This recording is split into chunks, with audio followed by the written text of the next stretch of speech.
Okay, so the next speaker is Giovanni. Giovanni is a PhD student at Linköping University. He's also a researcher in this particular project that we have.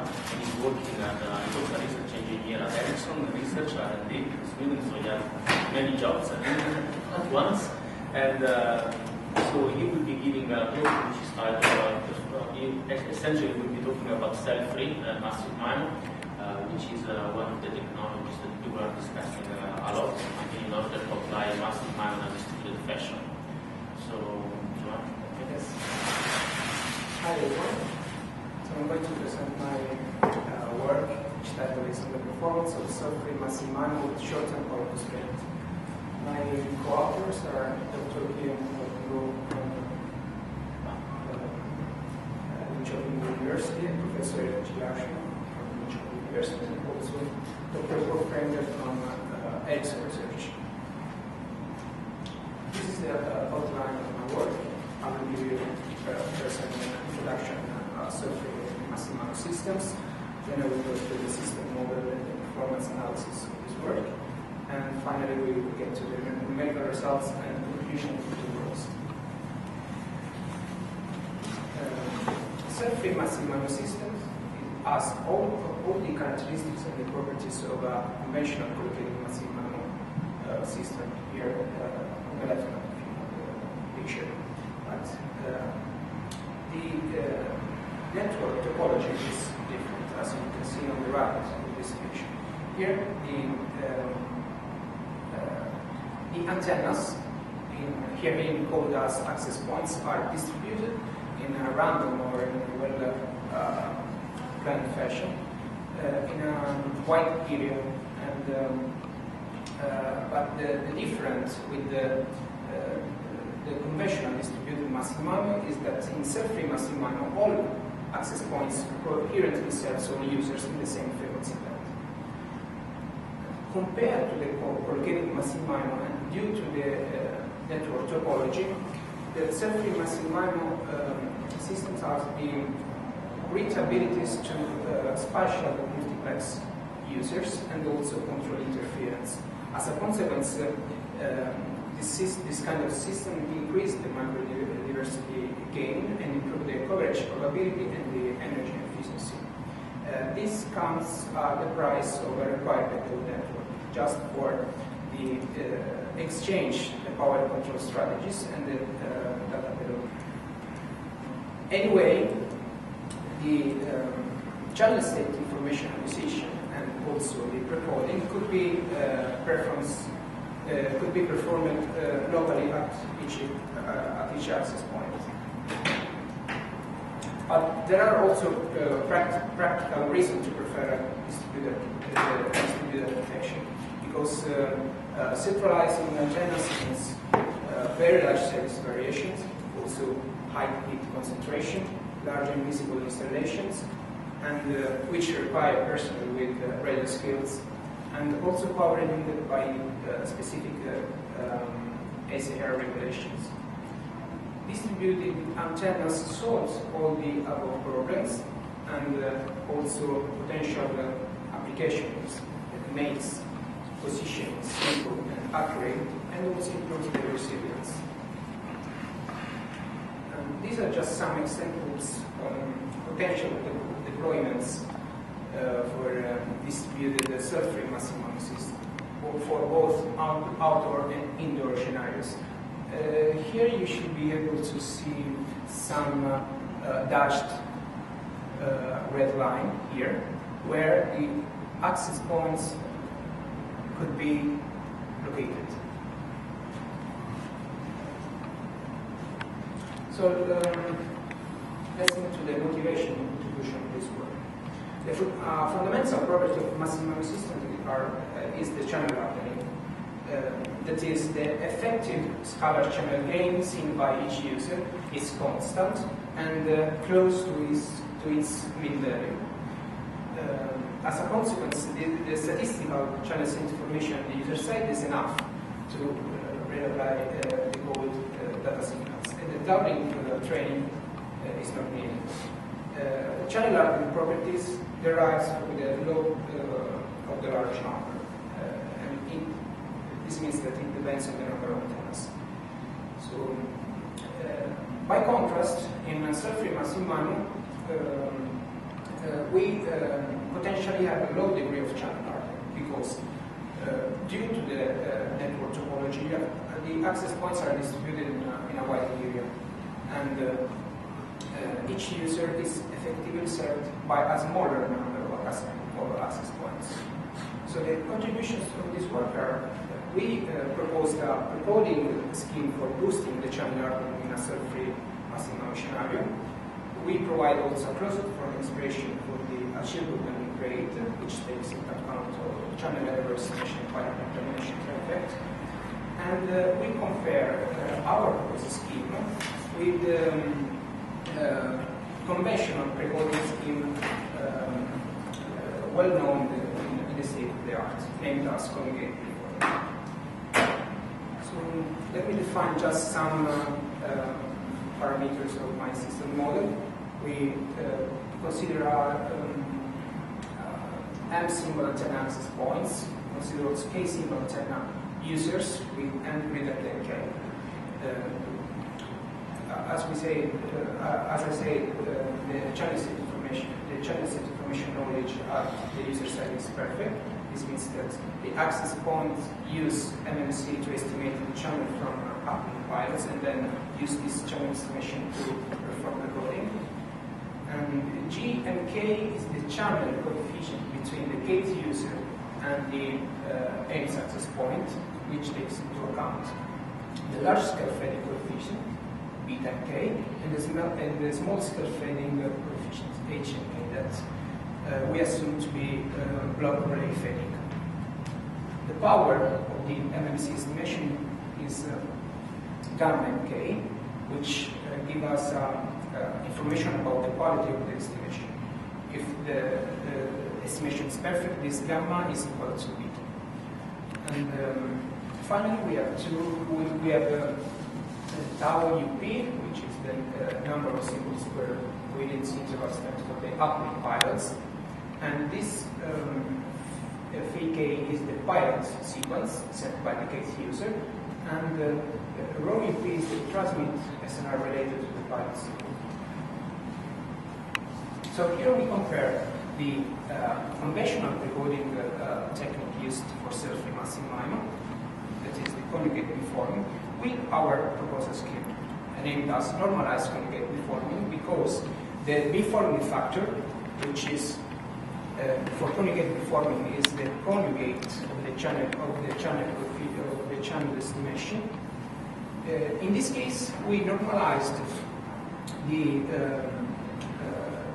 estimation channel with the magnitude of the estimation channel. And this means that this kind of recording just performs a phase shift of the data signal. These are the expressions for both schemes of the signal transmitted by the AMS access point. This is the general power constraint. If we plug in these expressions in the general power constraint, we got two different power constraints. The first one is defined as long-term average power constraint because the average is taken over the code words and over the channel fading coefficients. The second one is defined as short-term power constraint because the average is taken only over the code words. Here, mu and k and eta and k represent the power control coefficients for conjugate beforming and for normalized conjugate beforming, respectively. So now we go through some derivations in order to obtain the closed form expression for the achievable dynamic rate. Here we have the receiving signal to case user, LTK, that can be written as a term which represents the desired signal, a term which represents a beforming uncertainty gain, that's as you can see from this definition, it comes from the user's lack of channel state information knowledge. Here, plus a term representing the user interference, which also takes into account the pilot determination effect, plus noise. Since the second, the third, and the fourth term in one here are uncorrelated to the desired signal, we can obtain the achievable rate expression as by using the classic expression for the capacity 1, log 2 of 1 plus effective SNR, where the effective SNR is the power of the desired signal over the effective noise here. In order to compute a closed form expression for the achievable rate here, we have to make this first order approximation due to this analytical intractable of this form. But I will prove that this later, that this approximation is very tight. So after many derivations, we came up with this expression for the achievable downlink rate for the normalized conjugate reforming. And now we go to compare this expression with the achievable downlink rate for conjugate reforming, which is well known in the state of the art, this expression. Here in this table, I reported the term by term for the desired signal, the reforming uncertainty gain, and for the user interference. In order to compare the two coding schemes. And also, we, in order to do a fair comparison between the two schemes, we fixed the power control coefficients such that both both the coding scheme use full power transmission. I mean that each, in this case, by using this expression, each access point use the same amount of power and full power transmission.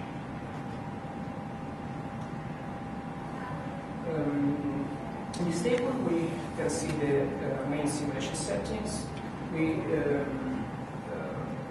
simulate in a simulation area of 1 kilometers squared, and also we perform a wraparound checking in order to simulate the self-free scenario. And we use the tree-slope model for the path loss, correlated shadow fading with 8p standard deviation. The access point at the night is 5 meters, and for the users is 165 meters. And the coherence interval is 200 symbols, the carrier frequency 2 gigahertz, the bandwidth is 20 megahertz, and the downlink power is 200 milliwatt, and the uplink power is 100 milliwatt. We assign the pilots randomly in this case. We consider the perfect reciprocity calibration, or at least pilot accuracy, and we don't consider, as I say, downlink training. And the number of symbols spent for the uplink pilots is less than 50% of our resources, and we fixed this number as the number of users, alpha of the number of users. The first plot is about our approximation, and as you can see here, this is the black curve is the approximation gap, which is the difference between the actual in the blue and the approximate, which is our closed form expression for the user interference. And here, as you can see, the approximation gain is equal to, is very close to 0 with very high probability. And this, in this example, we used 200 access points. In the scenario, we have 200 access points and 40 users. This is the main results of this work. Here we compare term by term two schemes, the normalized and the conventional conjugated reforming. Here we have the desired signal. In blue we have the normalized conjugated reforming, and in red the conventional conjugated reforming. The desired signal in this case is tightly reduced, and this gap essentially depends on this factor pi over 4. But the main result is that the preforming gain certainty is significantly reduced. And this corresponds at about 75% in terms of median point here. And instead, let's say the effect in terms of user interference is the same. It's practically the same. As a consequence, the normalized conjugated reforming improved outperformed the conventional conjugated reforming scheme in terms of per user doubling rate. So, as you can see here, we have we can improve the performance of about 20% in terms of median doubling rate. And this simulation is made for 200 access points and 40 users. If we reduce the number of access points, so potentially the channel hardening is even less pronounced, we can get even better performance. This is just here we evaluate the difference to have a random distribution of access points against a grid distribution of access points. And in this case, for 200 access points and 40 users, the performance can be improved of about 5% in terms of doubling rate, but also the gain with respect the random distribution is improved of 5%. So finally, we focus on the self-free distributed maximum MIMO as a very promising architecture to achieve a smart network MIMO implementation in future networks. We proposed a normalized conjugated reforming for self-free maximum MIMO systems satisfying short-term average power constraint. And we provide also a very tight approximation and a closed form expression for the doubling achievable rate. Results show that the normalized conjugated reforming reduce the preform gain uncertainty, improving the achievable rate, mostly when the number of access points is moderated. And we also proved that the grid distribution of the access points outperform the random distribution. And next step will be investigating on optimal maximum power control, and also consider advanced pilot CNMET algorithms like grading strategies. Thank you.